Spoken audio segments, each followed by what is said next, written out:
I do want to let everyone know, and I want you to know this because I did receive a channel from Freddie Gray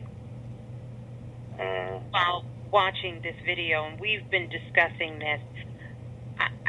And I'm gonna share it with you guys here right now. Please do. Everyone is looking for this mysterious video and waiting for more people to come forward to find out what really happened and where are the missing seconds and doing this countdown. Let me tell you exactly what the occurrence is as I've seen this information and really went into the records and was able to get it. And I want you to put it out as much as you can. You guys go see what you get as well. It's going to take everyone from every level and every angle for us to put this out there. But this is what happened, and it happened in broad daylight. When they first captured Freddie and they were chasing him, I know many of you have seen the video, and he's running. They get him down on the ground. There are several cops that is around them. Two of them are the cops that are on the biker shorts with the yellow and the black shirts on.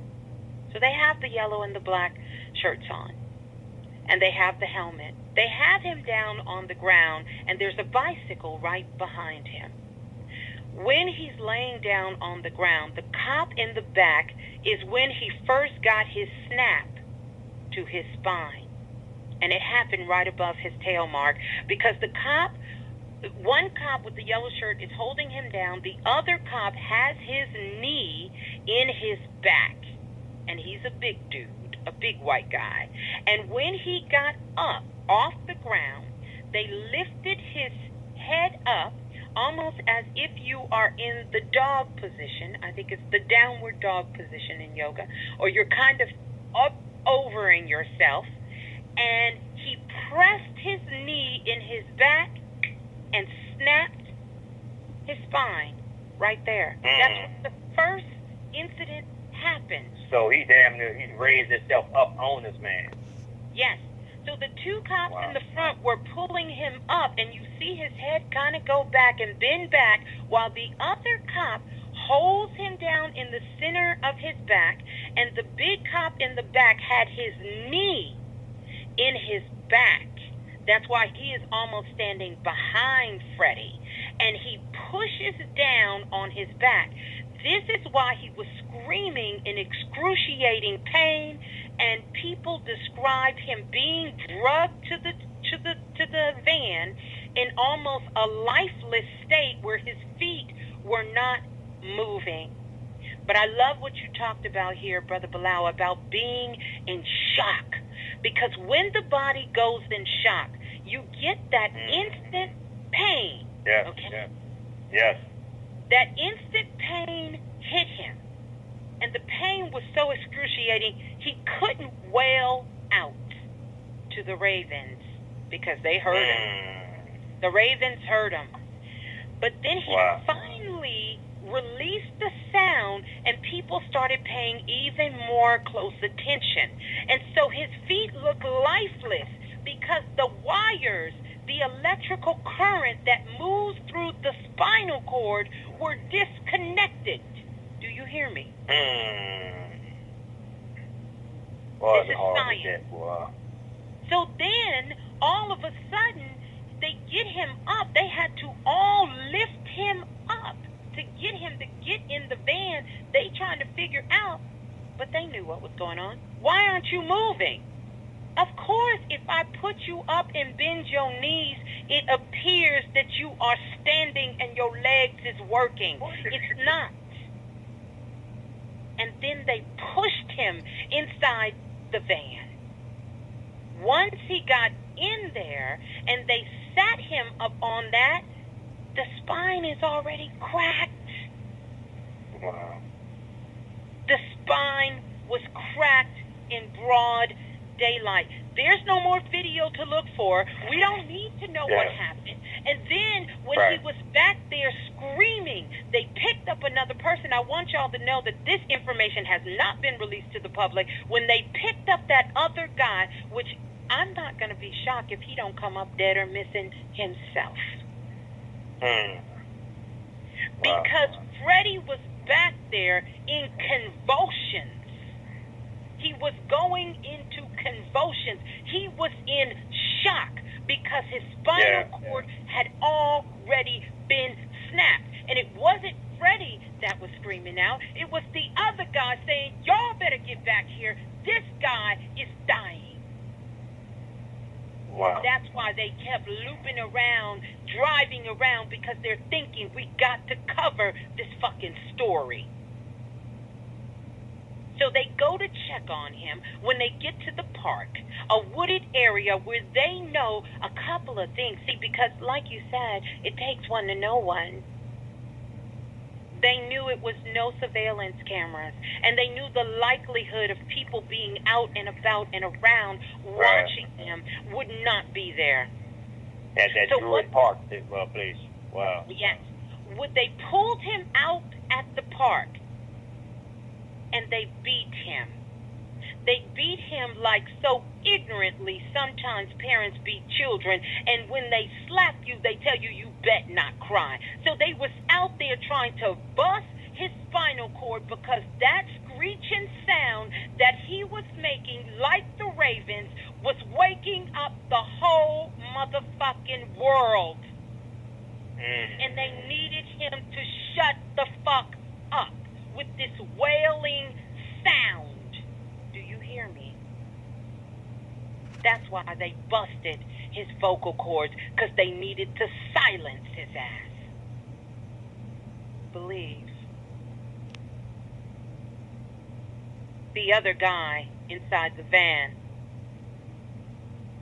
entered into a contract. Well, that makes perfect sense. Wow.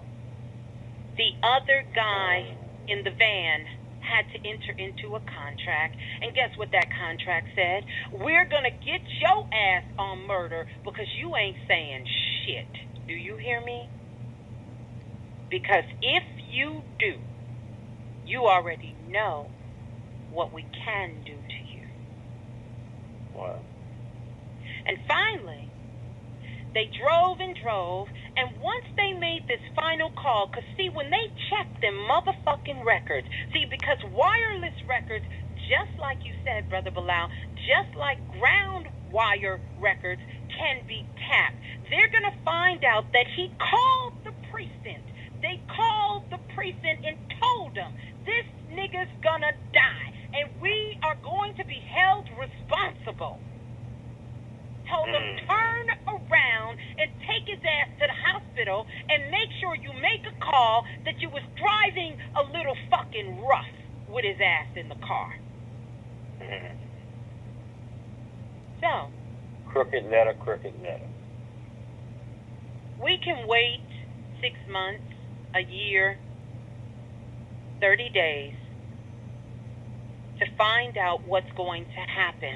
See, this is where you got to get out of shock. You're not waiting to find out what happened. We know what happened. I just told you what happened. Freddie woke me up in my bed and said, Miss Blue, look at this video. This is where they first snapped my back. Wow. I want you to understand that this verdict, no matter what it is not designed, and neither is no verdict to tell you what happened. That's not what it is. We can't wait for verdicts anymore. Verdicts do not bring about solutions. Did y'all not hear the story that Sister Munya told you? Thanks, but no thanks, and hell no? This brother sat in prison for 30 years, and we have hundreds and thousands of cases. But think about how many people, see, they're playing the Mississippi game with you. They're trying to tell you, oh, we got to find out what happened inside that van because, driving rough. Come on now. We rough riders. We're motherfucking rough riders. You telling me we can't take a ride around these cities filled with potholes that haven't been repaired inside of a fucking van? It's going to snap your neck, crack your back. Are Are you insane? You waiting on a video? You're waiting on testimony? No, you're not. No, you're not. What you're waiting on is a revolution. I had a dream that woke me up the other night, and I was talking to Brother Bilal and Dr. Banks about it because it kept coming back up in my mind. And this was before the Freddie case, and I couldn't understand why I kept seeing this image. Do you guys remember in Panama when the city got so fucking out of control that they burnt the motherfucker down? They burnt the whole city down?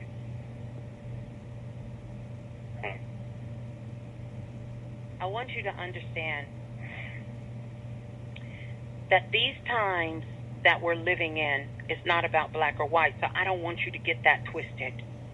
You can't get that twisted. See, they're really counting on you to get them wires all messed up so we can have this race war going on, thinking that this person is white and so they're bad, and this person is black and so they're bad.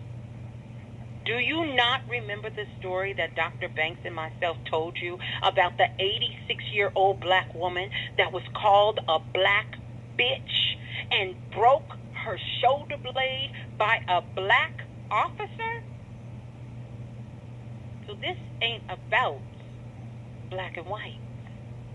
This ain't even about the continent you live on. This ain't about where your mama went to school, and this ain't even where your ass go to school. This ain't your neighborhood you live in. This ain't your friends you got. This is about this planet and what is going on now. And so it's time for us to really get into our practices.